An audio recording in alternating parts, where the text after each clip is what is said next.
The Ingenious Gentleman, Don Quixote of La Mancha. Part 1. Chapter 6. Regarding the beguiling and careful examination carried out by the priest and the barber of the library of our ingenious gentleman, who was still asleep, the priest asked the niece for the keys to the room that contained the books responsible for the harm that had been done, and she gladly gave them to him. All of them went in, including the housekeeper, and they found more than 100 large volumes, very nicely bound, and many others smaller ones. And as soon as the housekeeper saw them, she hurried out of the room and quickly returned with a basin of holy water and a hyssop, and said to the priest, "Take this, Señor Licenciate, and sprinkle this room, so that no enchanter, of the many in these books, can put a spell on us as punishment for wanting to drive them off the face of the earth." The licentiate had to laugh at the housekeeper's simple-mindedness, and he told the barber to hand him the books one by one so that he could see what they contained, for he might find a few that did not deserve to be punished in the flames. "No," said the niece, "there's no reason to pardon any of them, because they all have been harmful. We ought to toss them out the windows into the courtyard, and make a pile of them and set them on fire. Or, better yet, take them to the corral and light the fire there, where the smoke won't bother anybody." The housekeeper agreed. So great was the desire of the two women to see the death of those innocents. But the priest was not in favor of doing that without even reading the titles first. And the first one that Master Nicholas handed him was the 4 books of Amadis of Gaul.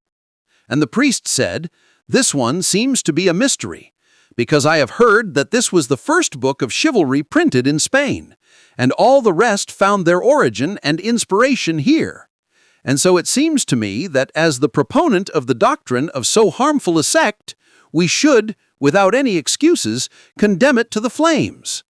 "No, Signor," said the barber, "for I've also heard that it is the best of all the books of this kind ever written, and as a unique example of the art, it should be pardoned." "That's true," said the priest, "and so we'll spare its life for now. Let's see the one next to it." "It is," said the barber, "the exploits of Esplendian, who was the legitimate son of Amadis of Gaul." "In truth," said the priest, "the mercy shown to the father will not help the son. Take it, Señora Housekeeper, open that window, throw it into the corral, and let it be the beginning of the pile that will fuel the fire we shall set."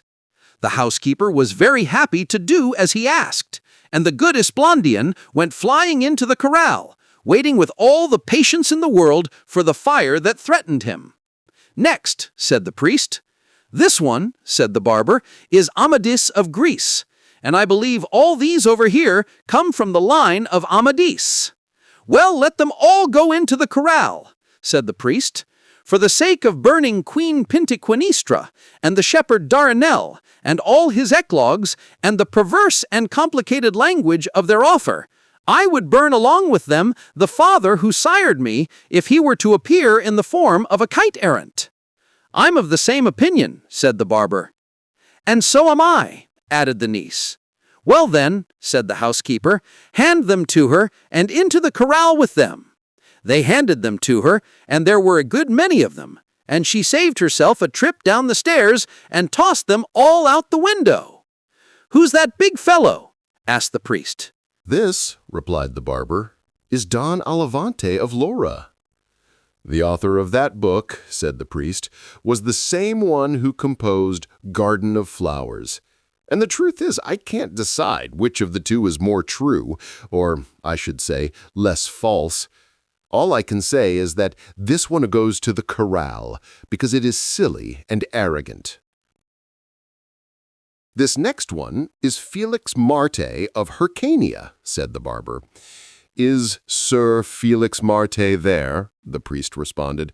"Well, by my faith, into the corral with him quickly, despite his strange birth and resounding adventures, for the harshness and dryness of his style allow no other course of action. Into the corral with him and this other one, Señora Housekeeper." "With pleasure, Señor," she replied, and with great joy she carried out her orders. "This is the Knight Platir," said the barber. "That's an old book," said the priest, "and I don't find anything in it that would warrant forgiveness. Let it join the others with no defense." And that is what happened.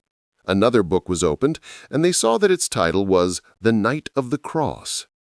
Because of the holy name this book bears, one might pardon its stupidity, but as the saying goes, the devil can hide behind the cross. Into the fire. Picking up another book, the barber said, "This is the mirror of chivalry." "I already know his grace," said the priest. "There you'll find Reinaldus de Montalban and his friends and companions, greater thieves than Cacus, and the 12 peers, along with that true historian, Turpin.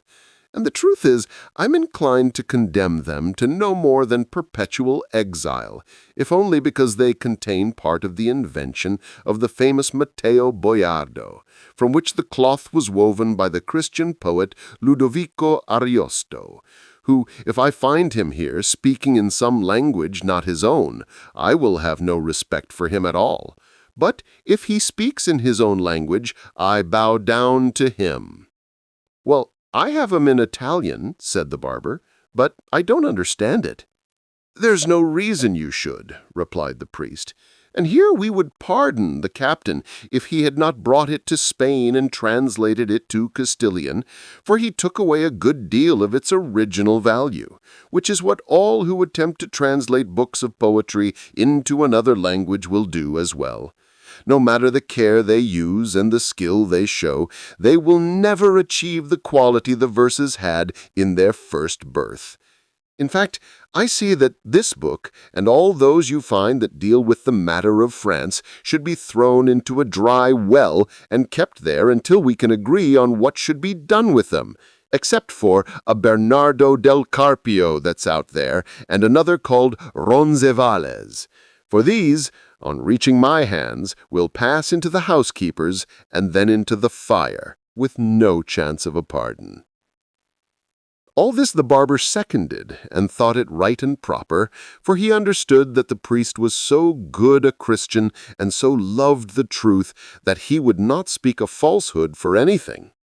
And opening another book, he saw that it was Palmerin of the Olive, and with it was another called Palmerin of England.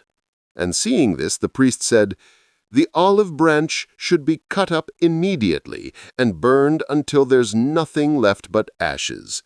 But the palm branch of England should be kept and preserved as something unique. A chest should be made for it, like the one Alexander found among the spoils of Darius, and which he designated for preserving the works of the poet Homer.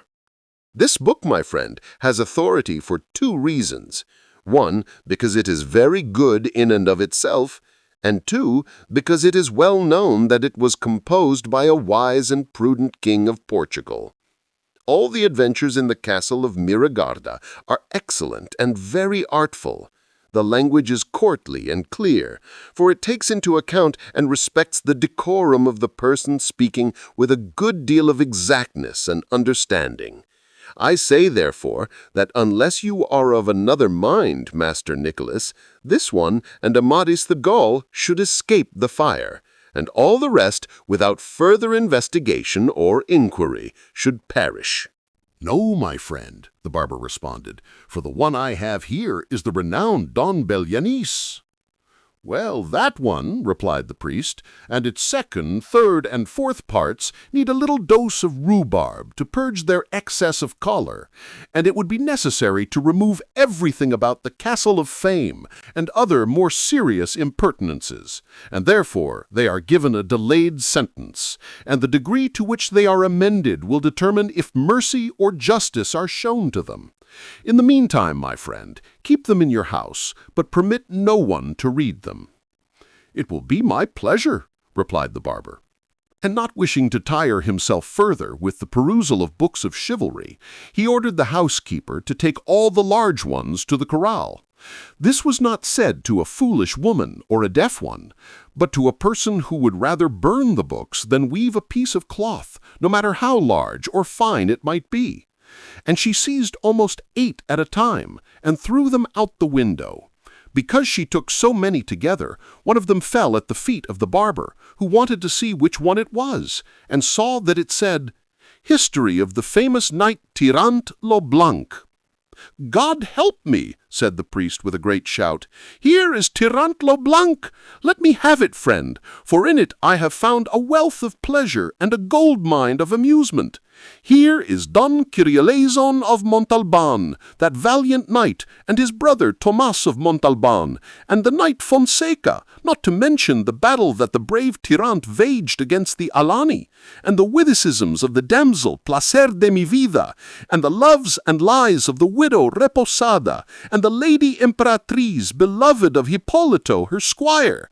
I tell you the truth, my friend, when I say that because of its style, this is the best book in the world. In it knights eat and sleep and die in their beds, and make a will before they die, and do everything else that all the other books of this sort leave out. For these reasons, since the author who composed this book did not deliberately write foolish things, but intended to entertain and satirize, it deserves to be reprinted in an edition that would stay in print for a long time. Take it home and read it, and you'll say that everything I've said about it is true." "I'll do that," answered the barber. "But what shall we do with these small books that remain?" "These," said the priest, "are probably not about chivalry. They must be poetry."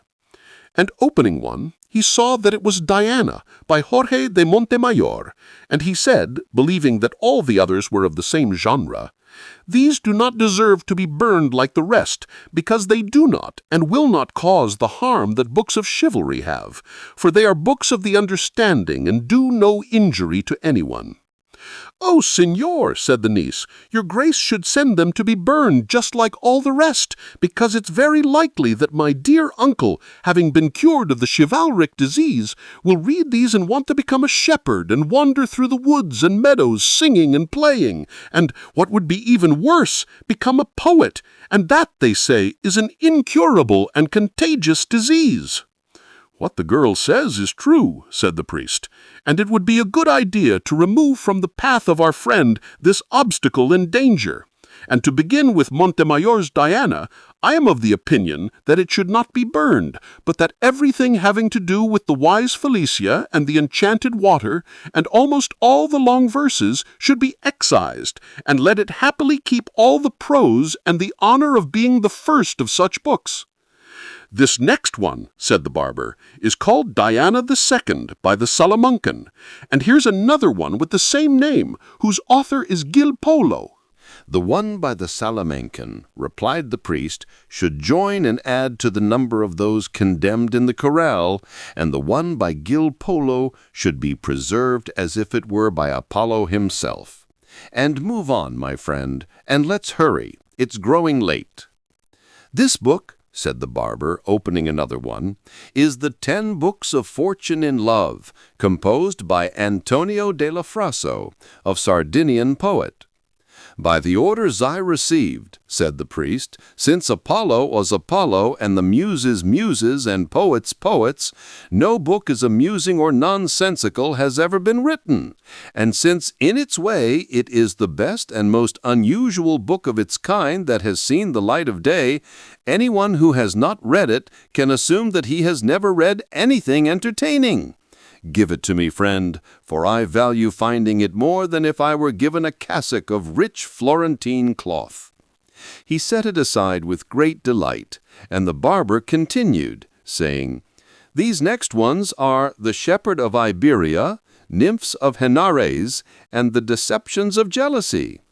Well, there's nothing else to do but turn them over to the secular arm of the housekeeper, and don't ask me why, for I'd never finish. This one is the Shepherd of Philida. He isn't a shepherd, but a very prudent courtier.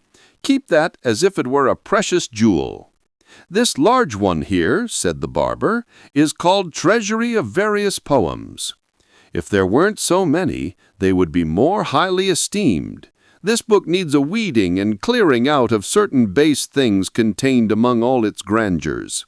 Keep it, because its author is a friend of mine, and out of respect for other more heroic and elevated works that he has written. "This," said the barber, "is the Songbook by Lopez Maldonado. The author of that book is also a great friend of mine, and when he recites his verses they amaze anyone who hears them, and the delicacy of his voice when he sings them is enchanting. He's somewhat long-winded in the eclogues, but you can't have too much of a good thing.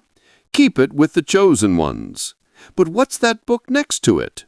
"The Galatea, by Miguel de Cervantes.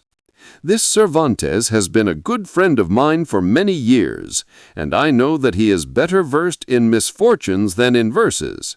His book has a certain creativity. It proposes something and concludes nothing. We have to wait for the second part he has promised. Perhaps with that addition it will achieve the mercy denied it now. In the meantime, keep it locked away in your house, my friend." "Gladly," the barber responded. "And here are 3 altogether: La Aracuana by Don Alonso de Ercilla, La Austriaca by Juan Rufo, a magistrate of Cordoba, and El Montserrat by Cristobal de Viruz, a Valencian poet. All 3 of them," said the priest, "are the best books written in heroic verse in the Castilian language, and they can compete with the most famous from Italy. Keep them as the richest gems of poetry that Spain has." The priest wearied of seeing more books, and so, without further reflection, he wanted all the rest to be burned. But the barber already had one open, and it was called The Tears of Angelica. "I would shed them myself," said the priest when he heard the name, "if I had sent such a book to be burned, because its author was one of the famous poets not only of Spain but of the world, and he had great success translating some fables of Ovid.